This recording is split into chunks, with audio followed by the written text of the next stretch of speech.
When we die, our soul departs from our body. And the soul goes on a journey.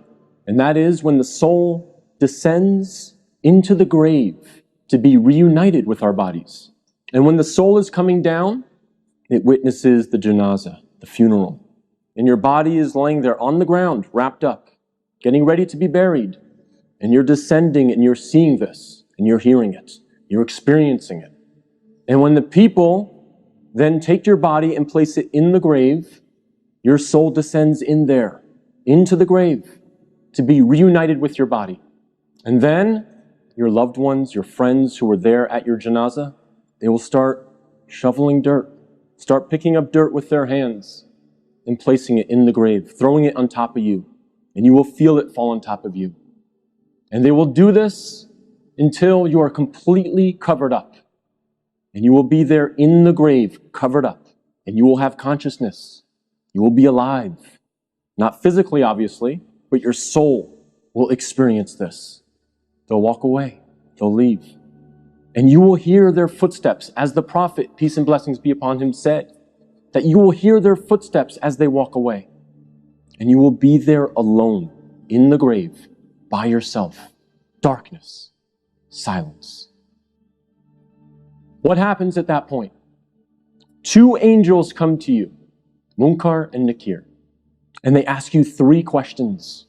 Perhaps the most important questions you will ever be asked, and the three most important questions you will ever answer. And those questions are, what is your deen? Who is your prophet? And who is your Lord?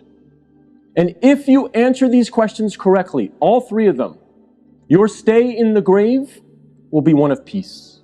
You'll have peace. You'll have pleasure.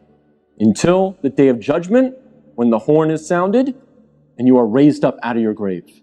But if you don't answer these questions correctly, all three of them, your stay in the grave will be full of pain. So we must answer these questions correctly. But here's the problem. A lot of us say to ourselves at this point, I'm good, because I'm a Muslim, and I know the answers to these questions, and I'll answer them correctly. This is a problem. Because the answers are not given, as many of the scholars say, the answer is not given with your tongue. The answer is not given with your brain. The answer is given with your heart. What is in your heart will come out at that moment. If you lived your life not really striving to be a Muslim, a true Muslim, trying to practice, then Islam really was not in your heart. So we have to make sure that we're striving, again, to the best of our ability. I'm not asking for perfection. I'm not asking for scholars. I'm not asking for you to be of the best character like the Prophet, peace be upon him, but we must strive for it. So that on that day, when these angels come to us and they ask us these questions, what is in our heart will naturally come forward. The answers, the correct answers, will come forth. After we pass the test of these three questions, what happened?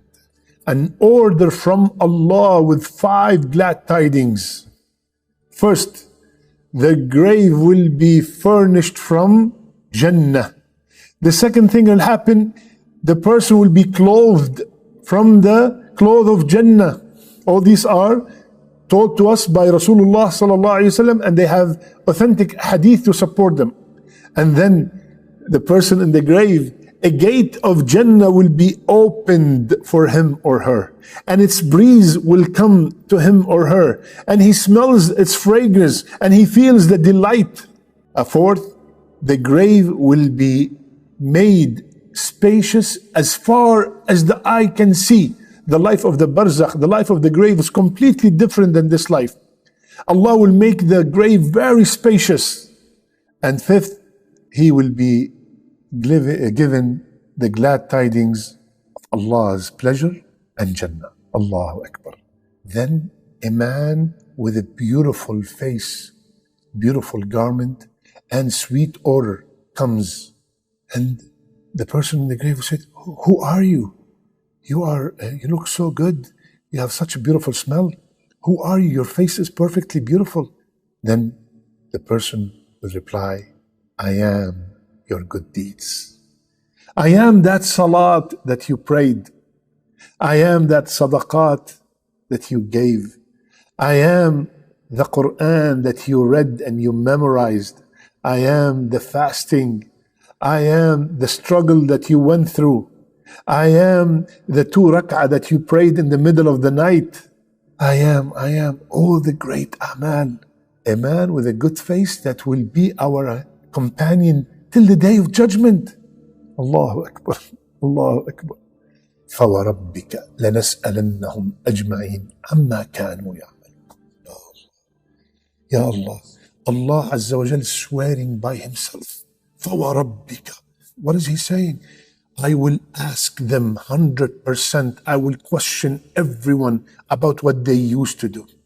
We will be questioned about everything. Everything.